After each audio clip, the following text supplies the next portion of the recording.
దేవునికి మహిమ కలుగును గాక. మన ప్రభువును రక్షకుడైన యేసుక్రీస్తు నామములో అందరికీ వందనములు.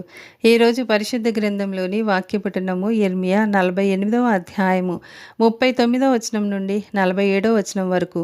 అంగలార్చుడి, మోయాబు సమూల ధ్వంసమాయెను. మోయాబు, నీవు వెనుకకు తిరిగితివే, సిగ్గుపడుము. మోయాబు తన చుట్టూనున్న వారికందరికీ అపహాస్యాస్పదముగాను భయకారణముగాను ఉండును. యెహోవా సెలవిచ్చినదేమనగా, పక్షిరాజు ఎగురునట్లు ఎగిరి అది మోయాబు మీద తన రెక్కలను చాపుచున్నది. కోటలు పడగొట్టబడియున్నవి, దుర్గములు పట్టబడియున్నవి.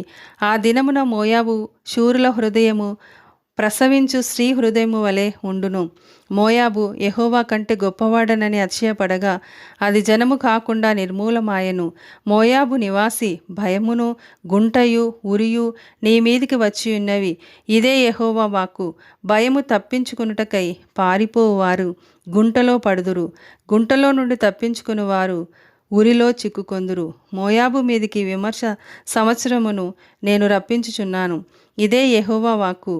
దేశ పరిత్యాగులకు వారు బలహీనులై హెష్బోను నీడలో నిలిచియున్నారు. హెష్బోనులో నుండి అగ్నియు సీహోను మధ్య నుండి జ్వాలలను బయలుదేరి మోయాబు శిరస్సును సందడి చేయువారి నడినెత్తిని కాల్చివేయుచున్నవి. మోయాబు, నీకు శ్రమ. కెమోషు జనులు నశించియున్నారు. నీ కుమారులు చెరపట్టబడిరి. చెరపట్టబడిన వారిలో నీ కుమార్తెలున్నారు.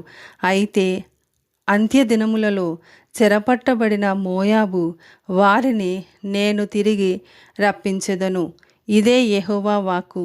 ఇంతటితో మోయాబును గూర్చిన శిక్షావిధి ముగిసెను. ఆమేన్.